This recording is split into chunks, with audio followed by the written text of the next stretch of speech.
मोर उद्धारकर्ता को धन्यवाद दिए। दिन पर दिन देखा दौरान प्रभुंकर अनुग्रह आम प्रति अत्यधिक परिमाण अच्छी से आम जीवन तो अच्छे केते पाप कले प्रभु दिन पर दिन आम को पढ़े नौचन से प्रभु को धन्यवाद दो पारे। जोहन लिखित सुसमाचार तार 3 पर्व 34 पद।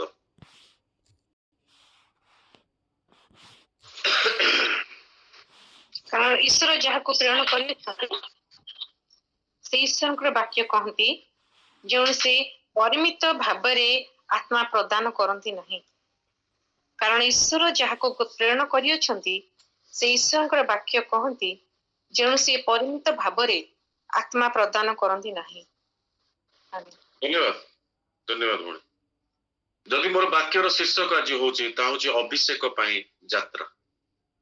अभिषेक यात्रा लिखा जाए। कारण ईश्वर जहाँ को प्रेरण कर ईश्वर को वाक्य कहती जेणु से परिमित भाव में पवित्र आत्मा प्रदान करती नहीं। क्या मापिक से पवित्र आत्मा दियंती नहीं। प्रत्येक पीढ़ी रे पवित्र आत्मा से मापिक केबे हेले देई नांती।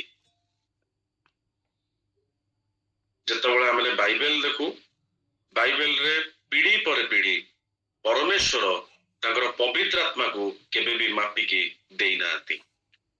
गोटे पीढ़ी रे जदि तांको पवित्र आत्मा को देई अछंती ता आउ एक पीढ़ी रे पवित्र आत्मा आउरी अधिक परिमाण रे से देई अछंती। आज मध्य देखू केबेले से मापिकी तांकर से पवित्र आत्मा को देई नांती। जेतले हम देखू मूसा को जेतले विषय देखू मूसा को आगे जेतले सुफ सागर जेतले थिला मूसा तांकर जस्टी द्वारा लिखा जाए सुफ सागर को 2 भाग कले और समग्र इस्राएल ता मध्य देखी गले। ता एक पीढ़ी थिला 40 वर्ष पर जिहोसियो जर्दन नदी रे उपस्थित हेले। जर्दन नदी कूल रे जेतले से यात्रा करूतले आ सेतबेले लिखा जाए नियम सिंधु को जेतबेले से जर्दन नदी रे जेतबेले स्पर्श होते से तांकर चरण जो मान नै कि जाउतले सेतबेले जर्दन नदी 2 भाग हैला।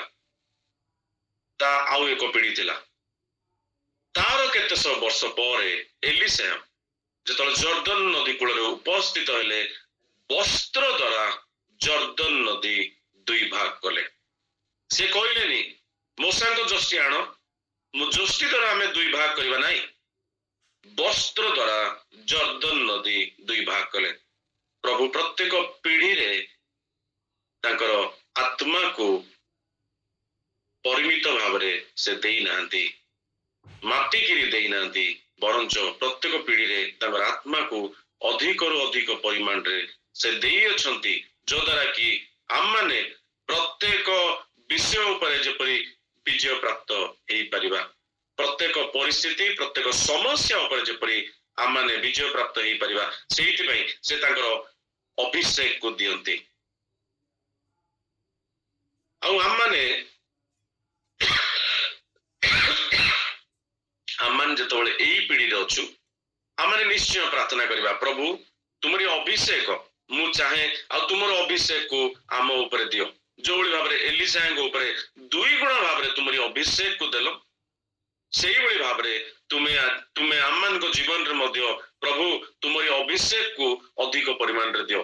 गत दिन मानकरे आमनकर पूर्व पुरुष को जीवन रे जो बड़ी भाव में तुम्हें अभिषेक देइतलो ताठो अधिक परिमाण रे तुम्हें आम को अभिषेक दियो बोली ए आमनकर प्रार्थना।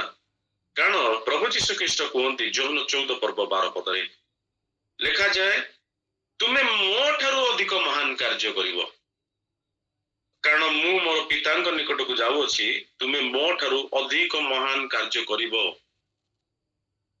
से जेतबेले कहि अछंती से निश्चय तांकर अभिषेक को अधिक परिमाण रे से देबा परमेश्वर अटंती। आउ से एइथि पई देबे जे तांकर अभिषेक तांकर शक्ति एवं अधिकार एई पीढ़ी रे निश्चय आवश्यक एई सब विषय आमान को उद्धार करिया पे। अनेक समस्या अछि अनेक संघर्ष अछि। एलिशा जेतबेले थिले ସେତେବେଳେ ମଧ୍ୟ ସେ ପରିସ୍ଥିତିରେ ମୁଁ ଏବେ କହିବା ପାଇଁ ଚାହେଁ ଆଗକୁ ଏତେ ସଂଘର୍ଷ ଥିଲା, ଏତେ କଷ୍ଟ ଥିଲା, ଏତେ ସମସ୍ୟା ଥିଲା। ସେ ବେଥେଲକୁ ଗଲେ, ସେ ଜିରିଓକୁ ଗଲେ, ବହୁତ ସମସ୍ୟା ଥିଲା, କିନ୍ତୁ ତା ଉପରେ ବିଜୟ ପ୍ରାପ୍ତ ହେବାକୁ ହେଲେ ଅଭିଷେକ ଦରକାର। ସେଇଥିପାଇଁ ସେ ଅଭିଷେକକୁ ମାଗିଥିଲେ। ଆଉ ଯେତେବେଳେ ଆମେ ଦେଖୁ ବାଇବେଲରେ, ଯେତେବେଳେ ଆମେ ଦେଖିବାକୁ ପାରିବା ଅନେକ ଶତାବ୍ଦୀ ପୂର୍ବରୁ ଗୋଟିଏ ଘଟଣା ଦେଖୁ ଏଲିୟା ଏବଂ ଏଲିଶାଙ୍କ ବିଷୟରେ। ଦ୍ୱିତୀୟ ରାଜାବଳୀ ତାର 2 ପର୍ବ 9 ପଦରେ ଏଇଭଳିଆ ଲେଖାଯାଏ।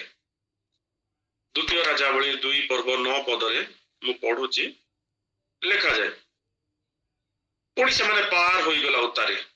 ଏଲିୟ ଏଲିଶାଙ୍କୁ କହିଲେ, ମୁଁ ତୁମ ପାଇଁ କଣ କରିବି?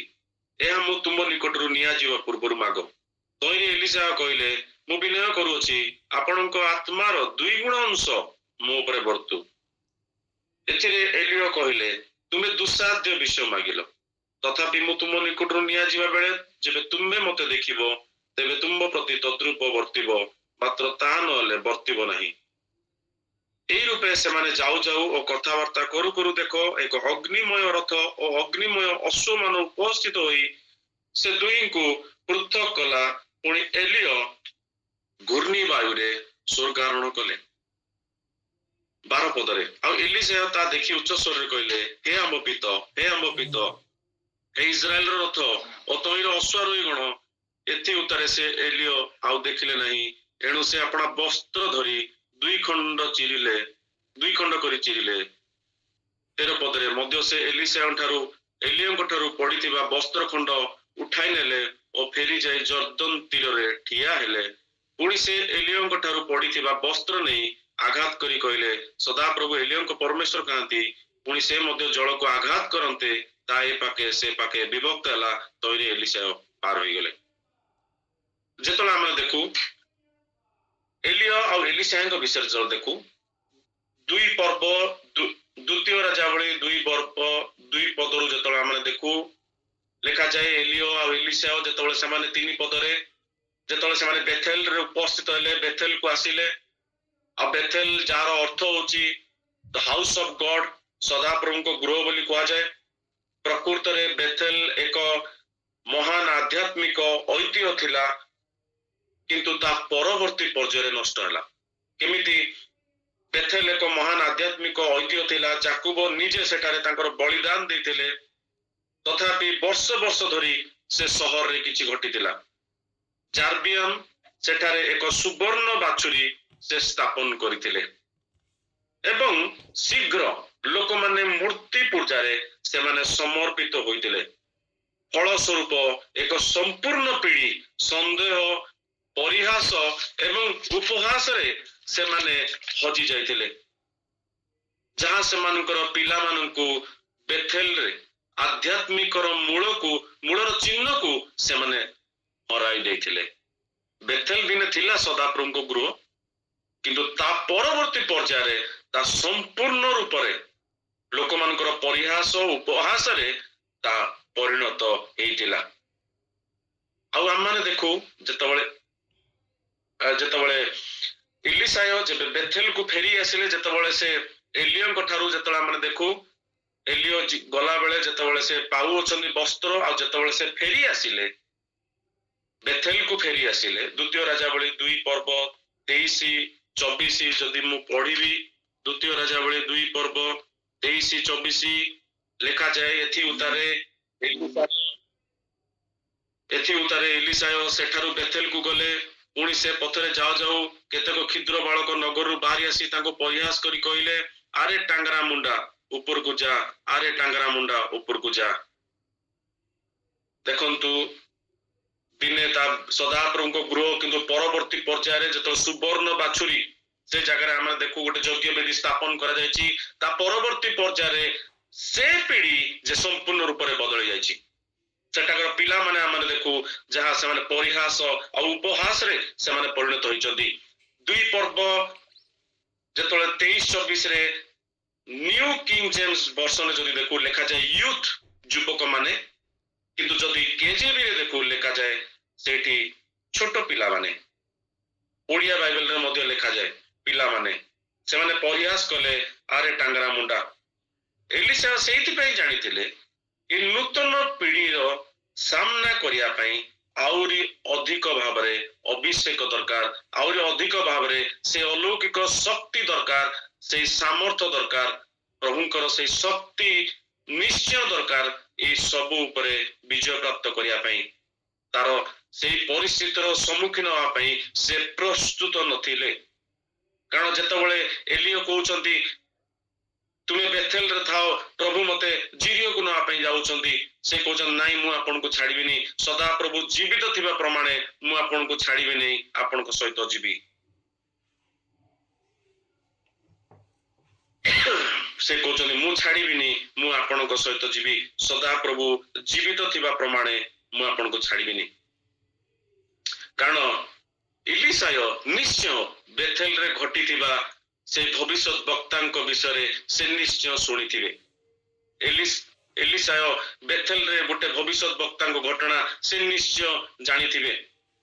ପରମେଶ୍ୱର ଭବିଷ୍ୟବାଣୀ କରିବା ପାଇଁ ବେଥେଲକୁ ଗୋଟେ ଅଜଣା ଭବିଷ୍ୟତ ବକ୍ତାଙ୍କୁ ପଠେଇଲେ, ଯିଏ ଜାର୍ବିୟମଙ୍କର ମୂର୍ତ୍ତି ପୂଜା ବିରୁଦ୍ଧରେ ଭବିଷ୍ୟବାଣୀ କଲେ।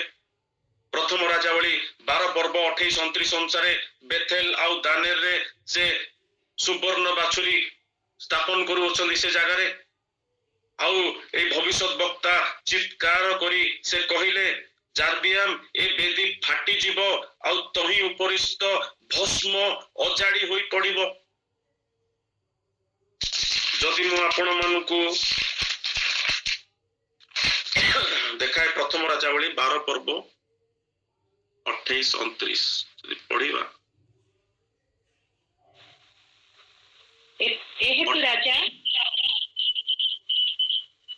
ଏହେତୁ ରାଜା ମନ୍ତ୍ରଣ କରି ସୁବର୍ଣ୍ଣର 2 ଗୋବସ୍ତ ନିର୍ମାଣ କଲେ। ପୁଣି ସେ ଲୋକମାନଙ୍କୁ କହିଲେ, ଜେରୁସାଲେମକୁ ଯିବା ପାଇଁ ତୁମମାନଙ୍କୁ ବହୁତ କଷ୍ଟ ପଡୁଅଛି। ହେ ଇସ୍ରାଏଲ, ତୁମ ଦେବତାମାନଙ୍କୁ ଦେଖ, ସେମାନେ ତୁମକୁ ମିଶ୍ର ଦେଶରୁ ବାହାର କରି ଆଣିଲେ। ତେଣୁ ସେ ଗୋଟିକୁ ବୈଥଲରେ ଓ ଅନ୍ୟଟିକୁ ଦାନରେ ସ୍ଥାପନ କଲେ। ଧନ୍ୟବାଦ ଭଉଣୀ। ଦେଖନ୍ତୁ ଏଇ ଭବିଷ୍ୟତ ବକ୍ତା ସେଥିପାଇଁ ଚିତ୍କାର କରି କହିଲେ, ଜାର୍ବିୟମ ଏ ବେଦୀ ଫାଟିଯିବ, ତହିଁ ଉପରିସ୍ଥ ଭସ୍ମ ଅଜାଡ଼ି ହୋଇ ପଡ଼ିବ। ଆଉ ଯେତେବେଳେ ଜାର୍ବିୟମ ଏହା ଦେଖିଲେ ଏଇ ଭବିଷ୍ୟତ ବକ୍ତାଙ୍କୁ ଆଘାତ କରିବା ପାଇଁ, ସେତେବେଳେ ଆମେ ଦେଖୁ ସେ ହାତ ବଢାଇଲେ ଆଉ ତାଙ୍କର ହାତ ପକ୍ଷାଘାତ ହେଲା ବୋଲି ଆମେ ଦେଖିବାକୁ ପାଉ। ତଥାପି ଏଇ ଭାବବାଦୀ ପରବର୍ତ୍ତୀ ପର୍ଯ୍ୟାୟରେ ଆମେ ଦେଖୁ ଆଧ୍ୟାତ୍ମିକ ଶକ୍ତିର ଅଭାବ ଦ୍ୱାରା ସେ ପ୍ରଲୋଭିତ ହେଲେ। ଆଧ୍ୟାତ୍ମିକ ଶକ୍ତିର ଅଭାବ ଦ୍ୱାରା ସେ ଜାଣି ପାରିଲେନି। କାରଣ ତାପରେ ସେ ଯୋଉ ସମସ୍ୟାରେ ପଡ଼ିଲେ, ଯୋଉ ବିଷୟ ଆମେ ଦେଖିବାକୁ ପାଉ ପ୍ରଥମ ରାଜାବଳୀ ତାର 13 ପର୍ବ 13 ପଦରୁ ଯେତେବେଳେ ଆମେ ଦେଖୁ, ସେଇଠି ସେ ଜାଣି ପାରିଲେନି କଣ ସତ କଣ ମିଛ ସେ ଜାଣି ପାରିଲେନି। ସେଥିପାଇଁ ତାଙ୍କୁ ଯୋଉ ବିଷୟ କୁହାଯାଇଥିଲା ସେଇ ବିଷୟ ସେ ଭୋଜନ କଲେ। ଆଉ ଯେତେବେଳେ ସେ ଭୋଜନ କଲେ ସେତେବେଳେ ପରମେଶ୍ୱରଙ୍କର ବିଚାର ତାଙ୍କ ଉପରକୁ ଆସିଲା। କାରଣ ସେ ଅବାଧ୍ୟ ହେବା ସକାଶୁ ତାଙ୍କୁ ସିଂହ ତାଙ୍କୁ ବଧ କଲା। ତାଙ୍କୁ ସିଂହ ତାଙ୍କୁ ଛାଡ଼ିଲାନି, ତାଙ୍କ ଶବ ପାଖରେ ସେ ଜଗିକି ରହିଲା। ଲେଖାଯାଏ 21 ପଦରେ 13 ପର୍ବ, ଏଥିରେ ସେ ଜିହୁଦାରୁ ଆଗତ ପରମେଶ୍ୱର ଲୋକଙ୍କୁ ଉଚ୍ଚସ୍ୱରରେ କହିଲା, ସଦାପ୍ରଭୁ ଏକଥା କହନ୍ତି, ତୁମେ ସଦାପ୍ରଭୁଙ୍କ ବାକ୍ୟ ବିରୁଦ୍ଧାଚରଣ କରିଅଛ। ପୁଣି ସଦାପ୍ରଭୁ ତୁମ ପରମେଶ୍ୱର ତୁମକୁ ଯାହା ଆଜ୍ଞା କରିଥିଲେ ତୁମେ ତାହା ପାଳନ କରିନାହ, ମାତ୍ର ଫେରି ଆସିଅଛ। ପୁଣି ଯେଉଁ ସ୍ଥାନରେ ଅନ୍ନ ଭୋଜନ ନ କର ଓ ଜଳପାନ ନ କର ବୋଲି ସେ ତୁମକୁ କହିଥିଲେ, ସେଇ ସ୍ଥାନରେ ତୁମେ ଅନ୍ନ ଭୋଜନ କରିଅଛ ଓ ଜଳପାନ କରିଅଛ। ଏହେତୁ ତୁମର ଶବ ତୁମ ପିତୃ ଲୋକମାନଙ୍କ କବରରେ ପ୍ରବିଷ୍ଟ ନୋହିବ। ଏଥିରେ ସେ ଅନ୍ନ ଭୋଜନ ଓ ଜଳପାନ କଲା ଉତ୍ତାରେ ତା ପାଇଁ, ଅର୍ଥାତ୍ ସେ ଯାହାକୁ ଫେରାଇ ଆଣିଥିଲା ସେଇ ଭବିଷ୍ୟତ ବକ୍ତା ପାଇଁ ଗଧ ସଜାଇଲା। ତୁ ସେ ଯାତ୍ରା କରନ୍ତେ ପଥ ମଧ୍ୟରେ ଏକ ସିଂହ ତାହାକୁ ଭେଟି ବଧ କଲା। ପୁଣି ପଥ ମଧ୍ୟରେ ତାର ଶବ ପଡି ରହିଲା ଓ ଗଧ ତା ନିକଟରେ ଠିଆ ହେଲା। ସେ ଶବ ନିକଟରେ ଠିଆ ହେଲା। ଯେତେବେଳେ ଏଇ ସବୁ ବିଷୟ ନିଶ୍ଚୟ ଭାବରେ ଇଲିଶା ନିଶ୍ଚୟ ଏଇ ସବୁ ବିଷୟ ଭାବରେ ସେ ନିଶ୍ଚୟ ଜାଣିଥିଲେ, ଅନୁଧ୍ୟାନ କରିଥିଲେ ଯେ ଏଇ ପିଢ଼ିର ସମ୍ମୁଖୀନ ହେବା ପାଇଁ ତାଙ୍କୁ ଅଧିକ ପରିମାଣରେ ତାଙ୍କୁ ପ୍ରଭୁଙ୍କର ସେ ଅଲୌକିକ ଶକ୍ତିକୁ ଦରକାର, ସେ ଅଭିଷେକକୁ ଦରକାର। ସେଇଥିପାଇଁ ସେ ପ୍ରସ୍ତୁତ ନଥିଲେ। ଯେତେବେଳେ ଏଲିୟ କହୁଛନ୍ତି ତୁମେ ବେଥେଲରେ ଥାଅ, ଆମେ ଯାଉଅଛୁ ଜିରିଓକୁ, ସେଥିପାଇଁ ସେ କହୁଛନ୍ତି ଆଜ୍ଞା ଆପଣ ଜୀବିତ ଥିବା ପ୍ରମାଣେ ମୁଁ ଆପଣଙ୍କୁ ଛାଡ଼ିବିନି, କାରଣ 2 ଗୁଣ ଅଭିଷେକ ଦରକାର। ଏଇ ସବୁ ପରିସ୍ଥିତି ଉପରେ ବିଜୟ ପ୍ରାପ୍ତ ହବାକୁ ହେଲେ ଅଭିଷେକ ଦରକାର। କାରଣ ବେଥେଲ ଦିନେ ସଦାପ୍ରଭୁଙ୍କ ଗୃହ ଥିଲା, କିନ୍ତୁ ଯୋଉଠି ଏବେ ଉପହାସକାରୀ, ଏବେ ପରିହାସକାରୀ, ଏବେ କାମୁକତାରେ ପୂର୍ଣ୍ଣ ହେଇଛି। ତା ଉପରେ ବିଜୟ ପ୍ରାପ୍ତ ହେବାକୁ ହେଲେ, ସେଇ ବନ୍ଧନରୁ ମୁକ୍ତ ହେବାକୁ ହେଲେ ପ୍ରଭୁଙ୍କର ଅଭିଷେକ 2 ଗୁଣ ପରିମାଣରେ ଦରକାର। ଆଉ ତାପରେ ଆମେ ଦେଖୁ ଏଲିସାୟ ଏଲିୟକୁ ଛାଡୁନାହାନ୍ତି। ସେ କହୁଛନ୍ତି ମୁଁ ଜିରିଓକୁ ଯିବି। ଆଉ ସେମାନେ ଜିରିଓକୁ ଗଲେ। ଜିରିଓ ଯାର ନାଁ ହଉଛି the city of fragrance, the city of fragrance, ଯାହା ଏକ ସୁନ୍ଦର ସ୍ଥାନ ଏବଂ ସୁବାସ ଯୁକ୍ତ ତାହା କେବେ ଥିଲା। ଦ ସିଟି ଅଫ ଫ୍ରାଗ୍ରାନ୍ସ, ଏକ ସୁବାସ ଯୁକ୍ତ, ଏକ ମନୋରମ ସ୍ଥାନ କେବେ ଯେ ତାହା ଥିଲା, ତାହା କିନ୍ତୁ ଏବେ ଶୁଷ୍କ, ଡ୍ରାଇ ଲ୍ୟାଣ୍ଡ, ଯୋଉଠି ଗଛ ନାହିଁ, ଚରାଭୂମି ନାହିଁ, କୋମଳ ତୃଣମୟ ସ୍ଥାନ ସେ ଜାଗାରେ ନାହିଁ, କୌଣସି ଫଳ ମଧ୍ୟ ଫଳିବାର ସେ ଜାଗାରେ ନାହିଁ। ଦିନେ ବହୁତ ସୁବାସ ଯୁକ୍ତ ଥିଲା, ଅତି ସୁନ୍ଦର ବିଷୟ ହଉଥିଲା, କିନ୍ତୁ ଏବେ ତା ନାହିଁ। ଏଇ ସହର ଯାହା ମୃତ ପ୍ରାୟ, ଯାହା ଶୁଷ୍କ ହେଇଅଛି। ପ୍ରକାଶିତ ବାକ୍ୟ 3 ପର୍ବ 1ରେ ଲେଖାଯାଏ, ଯେତେବେଳେ ଆମେ ପଢୁ ସାଦ୍ରୀ ମଣ୍ଡଳୀକୁ କହନ୍ତି ତୁମେ ନାମରେ ଜୀବିତ ମାତ୍ର, କିନ୍ତୁ ପ୍ରକୃତରେ ତୁମେ ମୃତ। ଆଉ ଆମେ ଦେଖୁ ଯେତେବେଳେ ଏଲିୟ ଆଉ ଏଲିସାୟ ଯେତେବେଳେ ସେମାନେ ଜିରିଓକୁ ଯାଉଛନ୍ତି, 5 ପଦରେ ଲେଖାଯାଏ, ଦ୍ୱିତୀୟ ରାଜାବଳୀ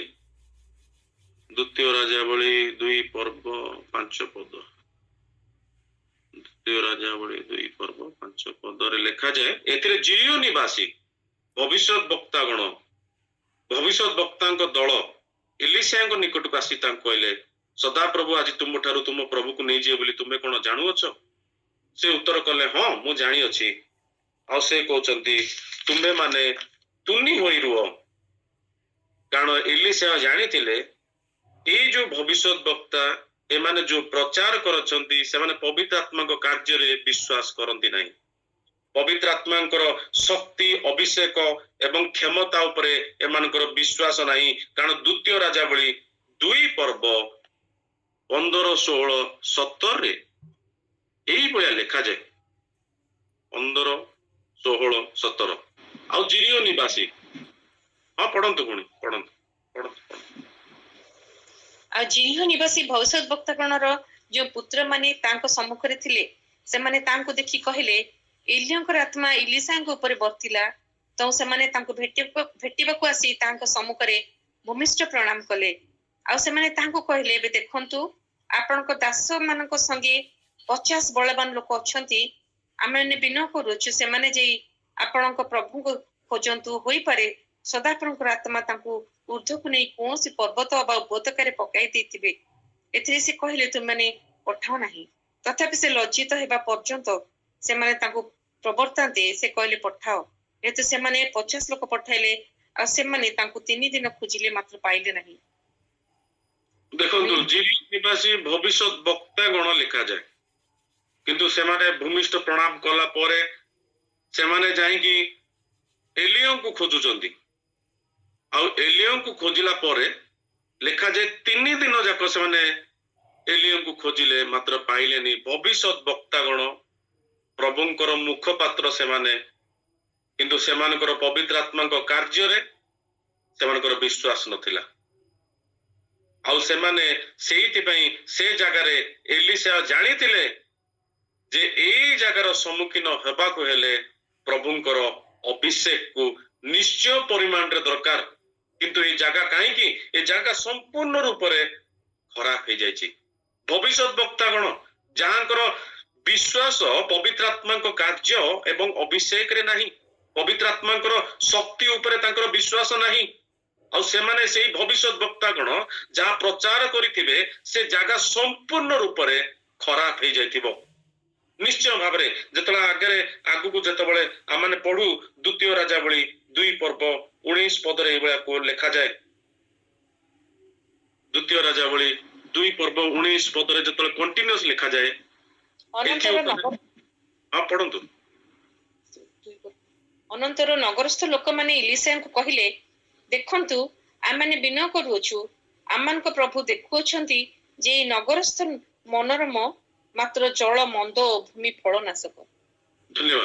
ଦେଖନ୍ତୁ ଲେଖାଯାଏ ଜିରିହ, ଏଇ ନଗରସ୍ଥ ଲୋକମାନେ ଇଲିଶାଙ୍କୁ କହିଲେ, ଦେଖନ୍ତୁ ଆମମାନେ ବିନୟ କରୁଅଛୁ, ଆମମାନଙ୍କ ପ୍ରଭୁ ଦେଖୁଅଛନ୍ତି ଯେ ଏଇ ନଗର ସ୍ଥାନ ମନୋରମ ମାତ୍ର ଜଳ ମନ୍ଦ ଓ ଭୂମି ଫଳ ନାଶକ। ଜଳ କହିଲେ ଯାହା ସଦାପ୍ରଭୁଙ୍କ ବାକ୍ୟକୁ ବୁଝାଏ। ସଦାପ୍ରଭୁଙ୍କ ବାକ୍ୟ, କାରଣ ଆମେ ଜାଣୁ ଯେ ଶୁଷ୍କ ଅସ୍ଥିରେ ପରିପୂର୍ଣ୍ଣ ଉପତ୍ୟକା ଜିଜିକଲ ତାର 36 ପର୍ବ 25, 26, 27 ଆପଣ ମାନେ ପରେ ପଢିପାରିବେ। ଲେଖାଯାଏ ଆମେ ସୂଚି ଜଳ ଛିଞ୍ଚିବା ତହିଁରେ ସେମାନେ ପରିଷ୍କାର ହେବେ। ମୁଁ ଟିକେ ଭିତରକୁ କହିବା ପାଇଁ ଚାହେଁ, ଟିକେ ଡିପରେ। ଜଳ କହିଲେ ଯାହା ସଦାପ୍ରଭୁଙ୍କ ବାକ୍ୟକୁ ବୁଝାଏ, କିନ୍ତୁ ଏମାନେ ଯୋଉ ବାକ୍ୟକୁ ବୁଣି ଅଛନ୍ତି ତା ସମ୍ପୂର୍ଣ୍ଣ ରୂପରେ ମନ୍ଦ ଭାବରେ ବୁଣି ଅଛନ୍ତି।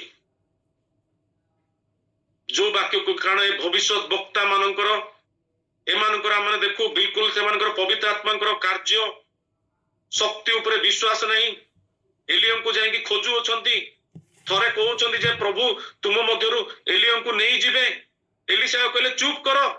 ଏଲିଶା ତ ନିଶ୍ଚୟ କହିଛନ୍ତି ହଁ ସତ, କାହିଁ କହୁଛନ୍ତି ଚୁପ୍ କର।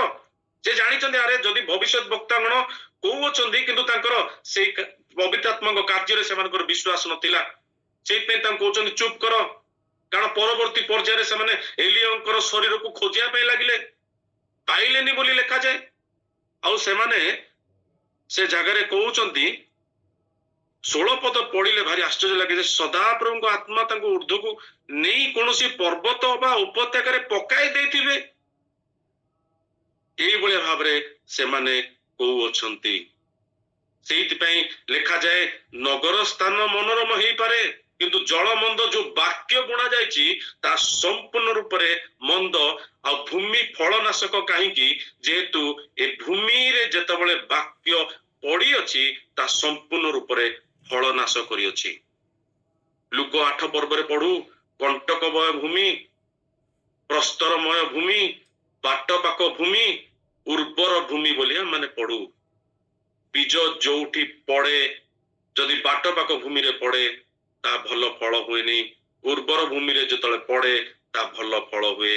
କିନ୍ତୁ ଯେତେବେଳେ ଏଇ ବାକ୍ୟ ମନ୍ଦ ଭାବରେ ଯେତେବେଳେ ବୁଣା ଯାଇଛି ତା ସମ୍ପୂର୍ଣ୍ଣ ରୂପରେ ଫଳ ନାଶକ ହେଇଛି। এই ভবিষ্যৎ বক্তাগণ যেତେବେଳେ ସେ ଜାଗାରେ ପ୍ରଚାର କରୁଛନ୍ତି, କାରଣ ପବିତ୍ର ଆତ୍ମାଙ୍କ ଶକ୍ତି ଏବଂ କାର୍ଯ୍ୟରେ ତାଙ୍କର ବିଶ୍ୱାସ ନଥିଲା। ତ ତାପରେ ଏଲିଶା ସେଇଥିପାଇଁ କୁହନ୍ତି 20 ପଦରେ, ତହିଁରେ ସେ କହିଲେ ମୋ ନିକଟକୁ ଗୋଟିଏ ନୂତନ ପାତ୍ର ଆଣ ଓ ତହିଁରେ ଲବଣ ଦିଅ। ତହୁଁ ସେମାନେ ତାଙ୍କ ନିକଟକୁ ଆଣିଲେ। ଏଥିରେ ସେ ଜଳ ନିର୍ଝର ନିକଟକୁ ଗଲେ ଓ ତହିଁରେ ଲବଣ ପକେଇଲେ। ସଦାପ୍ରଭୁ ଏ କଥା କହନ୍ତି, ମୁଁ ଏ ଜଳ ଭଲ କଲି, ତାହା ମୃତ୍ୟୁଜନକ ଅବା ଫଳନାଶକ ଆଉ ହେବ ନାହିଁ। ଲବଣ ପକେଇଲେ, ଲବଣ ଯାହା ଶୁଦ୍ଧିକରଣକୁ ପ୍ରକ୍ରିୟାକୁ ବୁଝାଏ। ଲବଣ ଯେତେବେଳେ ପକେଇଲେ ଯାହା ପୁରାତନ ବିଷୟ ଥିଲା ନୂତନ ବିଷୟ ମଧ୍ୟରେ ଏକ ପାର୍ଥକ୍ୟ ଆଣେ, ତା ହଉଛି ଲବଣ। ପୁରାତନ ବିଷୟରୁ ନୂତନ ବିଷୟ ଆଡକୁ କଢେଇକି ନିଏ। ସେଇଥିପାଇଁ ଆମକୁ କୁହାଯାଏ you are the salt of the earth। ଆମने ଲବଣ ସ୍ୱରୂପ ପୁରାତନ ବିଷୟ ଯଦିଓ ଥିଲା ନୂତନ ବିଷୟକୁ ଆଣିବା ପାଇଁ ଲବଣ ଏକ ପାର୍ଥକ୍ୟ କରେ। ଲବଣ ଏକ ଭିନ୍ନ ବିଷୟ କରାଏ। ଭିନ୍ନ ବିଷୟ କରାଇବା ସହିତ ପ୍ରଭୁଙ୍କ ସହିତ ସଂରକ୍ଷିତ ଜୀବନ କାଟିବା ପାଇଁ ସାହାଯ୍ୟ କରେ। ପ୍ରିଜର୍ଭେସନ। ଲୁଣ ପ୍ୟୁରିଫିକେସନ ରେ ସାହାଯ୍ୟ କରେ। ଶୁଦ୍ଧିକରଣ ପ୍ରକ୍ରିୟା ପୁରାତନ ବିଷୟ ଯାହା ଥିଲା ନୂତନ ଆଡକୁ କଢେଇବା ପାଇଁ ଚେଷ୍ଟା କରେ। ତତ୍ ସହିତ ଏକ ସଂରକ୍ଷିତ ଜୀବନକୁ ବୁଝାଏ। ପ୍ରଭୁଙ୍କ ସହିତ ଏକ ସଂରକ୍ଷିତ ଜୀବନ। ସେଇଥିପାଇଁ ଲେଖାଯାଏ ଆଉ ଫଳନାଶକ ହେବ ନାହିଁ, କାରଣ ମୁଁ ଏଇ ଜଳକୁ ଭଲ କଲି। ଯେତେବେଳେ ସେ ଅଭିଷେକ ପାଇଲେ ଏ ଜଳକୁ ସେ ଭଲ କଲେ। କାରଣ ତା ପୂର୍ବରୁ ବେଥେଲ ଆଉ ଜିରିଓ ଗୋଟେ ଏଇଭଳିଆ ଜାଗା ଥିଲା, ହେଲେ ତାଙ୍କର ଯୋଉ ଅଭିଷେକ ଯାତ୍ରା ଆମର ଦେଖୁ ତା ସହଜ ନଥିଲା। 2 ପର୍ବ, ସେଇଥିପାଇଁ ମୁଁ କହିଲି 9 ପଦ ଯେତେବେଳେ ଆମମାନେ ପଢୁ ପୁଣି 9 ପଦରେ 2 ପର୍ବ 9 ପଦରେ ଆମମାନେ ଯେତେବେଳେ ପଢୁ ସେଇଟା ଆଉ ଟିକେ ପଢିବେ ତା ବିଷୟରେ ମୁଁ କହିବା ପାଇଁ ଚାହେଁ। ହେଇପାରେ ଆମମାନେ ଜଷ୍ଟ ପଢିକି ଏମିତି ଯାଇଥିବୁ, କେବେ ତା ଭିତରକୁ ଏତେ ପଶିବା ପାଇଁ ଆମମାନେ ଚେଷ୍ଟା କରିନଥିବୁ। ଲେଖାଯାଏ ପୁଣି ସେମାନେ ପାର ହୋଇଗଲା ଉତ୍ତାରେ ଏଲିୟ ଏଲିସାଙ୍କୁ କହିଲେ, ମୁଁ ତୁମ ପାଇଁ କଣ କରିବି? ତୁମ୍ଭ ନିକଟରୁ ନିଆଯିବା ପୂର୍ବରୁ ମାଗ। ତହିଁରେ ଏଲିସା କହିଲେ, ଆତ୍ମାର 2 ଗୁଣ ଅଂଶ ମୋ ଉପରେ ବର୍ତ୍ତୁ। କଥାବାର୍ତ୍ତା କରୁ କରୁ ଦେଖ ଅଗ୍ନିମୟ ରଥ ଅଗ୍ନିମୟ ଅଶ୍ୱମାନ ଉପସ୍ଥିତ ହୋଇ ଦୁହିଁଙ୍କୁ ପୃଥକ କଲେ। ପୁଣି ଏଲିୟ ଘୂର୍ଣ୍ଣିବାୟୁରେ ସ୍ୱର୍ଗାରୋହଣ କଲେ। ଦେଖନ୍ତୁ ସେ କଣ କହିବା ପାଇଁ ଚାହାନ୍ତି ଯେ ଏଲିୟ ଏଲିସାଙ୍କୁ କହୁଛନ୍ତି 9 ପଦରେ, ମୁଁ ତୁମ୍ଭ ନିକଟରୁ ନିଆଯିବା ପୂର୍ବରୁ ମାଗ। ଆଉ ସେ କହୁଛନ୍ତି କଣ, ତୁମେ ମତେ ଯଦି ଦେଖିବ ତେବେ ତୁମ୍ଭ ପ୍ରତି ତଦ୍ରୁପ ବର୍ତ୍ତିବ, ତାହା ନହେଲେ ବର୍ତ୍ତିବ ନାହିଁ। ଯଦି ତୁମେ ମୋ ପ୍ରତି ଦେଖିବ, ତା ମାନେ ଘୂର୍ଣ୍ଣିବାୟୁରେ ଏଲିୟ ଗଲେ। ଘୂର୍ଣ୍ଣିବାୟୁ ହଉଥିଲା, ଗୋଟେ ଝଡ ହଉଥିଲା। ଘୂର୍ଣ୍ଣିବାୟୁ ଝଡରେ ଏଲିୟଙ୍କୁ ଦେଖିବାଟା କଷ୍ଟକର ଅଟେ। ଏବେ ବି ମଧ୍ୟ ଯେତେବେଳେ ଆମ ଚାରିପଟେ ଘୂର୍ଣ୍ଣିବାୟୁ ହୁଏ, ଝଡ ହୁଏ, ଧୂଳି ଗୁଡାକ ବବଣ୍ଡର ବୋଲି କୁହାଯାଏ ହିନ୍ଦୀରେ, ଧୂଳି ଗୁଡାକ ଘୁରେଇ ହେଇ ପବନରେ ଉପରକୁ ଯାଏ। ସେତେବେଳେ ପବନର ବେଗ ଏତେ ଅଧିକ ଥାଏ, ଆମର ଚକ୍ଷୁ ସେ ଧୂଳି ଗୁଡାକ ଯେତେବେଳେ ବୁଲେ ଗୋଟେ ଝଡ ମାଧ୍ୟମରେ ତା ଆମ ଚକ୍ଷୁରେ ପ୍ରବେଶ କରିପାରେ। କେବେ ହେଲେ ବି ଆମମାନେ ଯେତେବେଳେ ଛୋଟ ଥିବା ଅବସ୍ଥାରେ ଆମମାନେ ଦେଖୁ ପ୍ରାୟ ଘୂର୍ଣ୍ଣିବାୟୁ ଖଣ୍ଡିଆଭୂତ ବୋଲି କହୁ, ସେତେବେଳେ ଆମମାନେ ତାକୁ ସେଇ ମଧ୍ୟରେ ଯେତେବେଳେ ଆମେ ଦେଖିପାରୁନୁ, କାରଣ ଧୂଳି ଗୁଡାକ ଆଖିରେ ପଶିଯାଏ। ପବନ ଗୁଡାକ ଏତେ ସ୍ପିଡରେ ହଉଥିବ ଆମେ ଦେଖିପାରୁନୁ, କାରଣ ଚାରିପଟେ ପୁରା ସେଇଭଳିଆ ପୁରା ଧୂଳିମୟ ପରିବେଶ। ଏତେ ପରିମାଣରେ ଧୂଳି ଗୁଡାକ ଉପରକୁ ଜରି ଫରି ସହିତ ସବୁ ଉପରକୁ ପଳାଏ ଯାହା ଭୂମିରେ ଥାଏ। ସେଇଭଳିଆ ପରିସ୍ଥିତିରେ ଘୂର୍ଣ୍ଣିବାୟୁ ଗୋଟେ ହେଲା। ଏଲିୟ ଏଲିସା କହୁଛନ୍ତି, ଯଦି ତୁମେ ମତେ ଯଦି ଦେଖିବ ତଦ୍ରୁପ ବର୍ତ୍ତିବ। ମୁଁ ବେଳେ ବେଳେ ବହୁତ ପଢିକି ଆଶ୍ଚର୍ଯ୍ୟ ହୁଏ, ଆରେ ଏ ଘୂର୍ଣ୍ଣିବାୟୁରେ ଆମେ ତ ଦେଖିବା କଷ୍ଟକର ଅଟେ। କେମିତି ଏଲିସା ଏଲିୟଙ୍କ ଉପରେ ଦୃଷ୍ଟି ରଖିଥିଲେ? ସେ ସେଇଥିପାଇଁ ଗୋଟେ ଚ୍ୟାଲେଞ୍ଜ ଦଉଛନ୍ତି ଏଲିୟ ଏଲିସାଙ୍କୁ, ଯଦି ଦେଖିବ ତଦ୍ରୁପ ବର୍ତ୍ତିବ। ଦେଖିବାଟା ସହଜ ନୁହେଁ। ଘୂର୍ଣ୍ଣିବାୟୁ ଝଡରେ ଯେତେବେଳେ ଯାଉଛନ୍ତି ବବଣ୍ଡର, ଦୃଷ୍ଟି ମୋ ଉପରେ ରହିବାର ଅଛି। ହେଇପାରେ ତା ମାନେ ଜଗତର ସମସ୍ୟା, କଷ୍ଟ, ସଂଘର୍ଷମୟ ପରିସ୍ଥିତି ଉପରେ ଦୃଷ୍ଟି ନ ରଖିକି ପ୍ରଭୁ ଯୀଶୁ ଖ୍ରୀଷ୍ଟଙ୍କ ଉପରେ ଦୃଷ୍ଟି ଲଗେଇବାର ଅଛି, ଯଦି ଅଭିଷେକ ପାଇବାର ଅଛି। ଏଲିୟ ଏଲିସାଙ୍କୁ କହୁଛନ୍ତି, ଘୂର୍ଣ୍ଣିବାୟୁରେ ଯେତେବେଳେ ସେ ଗଲେ, ପରିସ୍ଥିତି ହେଇପାରେ ପୁରା ଧୂଳିମୟ ଥିବ, ପରିସ୍ଥିତି ହେଇପାରେ ଦେଖା ଯାଉନଥିବ ସେ ସମୟରେ, କାରଣ ଚକ୍ଷୁ ଭିତରେ ଧୂଳି ପଶିଯିବ, ପବନ ଏତେ ଜୋରେ ହଉଥିବ, କିନ୍ତୁ ମୋ ଉପରେ ଦୃଷ୍ଟି ଲଗେଇବାର ଅଛି। ପରିସ୍ଥିତି ଉପରେ ଦୃଷ୍ଟି ଲଗେଇବନି। ଯଦି ମୋ ଉପରେ ଦୃଷ୍ଟି ଲଗେଇବ ତାହେଲେ ତଦ୍ରୁପ ତୁମ ପ୍ରତି ବର୍ତ୍ତିବ ବୋଲି ଏଲିୟ କହନ୍ତି। ଆଜି ଆମମାନଙ୍କର ଦୃଷ୍ଟି ସମସ୍ୟା ଉପରେ ଅଛି କି, ପରିସ୍ଥିତି ଉପରେ ଅଛି କି? ଯଦି ଅଛି, ଅଭିଷେକ ପାଇପାରିବାନି। ଅଭିଷେକ ପାଇଁ ଯାତ୍ରା ଯା ସହଜ ନୁହେଁ, କଷ୍ଟ ଅଟେ। Every anointing has a price, ଗୋଟେ ମୂଲ୍ୟ ତାର ଅଛି ଯାହାକୁ ପେ କରିବାକୁ ପଡିବ। ଘୂର୍ଣ୍ଣିବାୟୁରେ ଧୂଳି ଝଡ ସମୟରେ ଚକ୍ଷୁ ଖୋଲା କରିକି ଏଲିୟଙ୍କ ଉପରେ ରଖିଥିଲେ। ଆଉ ଲେଖାଯାଏ ଅଗ୍ନିମୟ ଅଶ୍ଵ ଆଉ ରଥ ମାନ, ଲେଖାଯାଏ 12 ପଦରେ, 11 ପଦରେ, ଅଗ୍ନିମୟ ଅଶ୍ଵମାନ ଅଗ୍ନିମୟ ରଥ ମାନ ଉପସ୍ଥିତ ହେଲେ। ଅଗ୍ନିମୟ ରଥ ଅଗ୍ନିମୟ ଅଶ୍ଵମାନ ଯାହା ସ୍ୱର୍ଗରୁ ଓହ୍ଲେଇଥିବେ।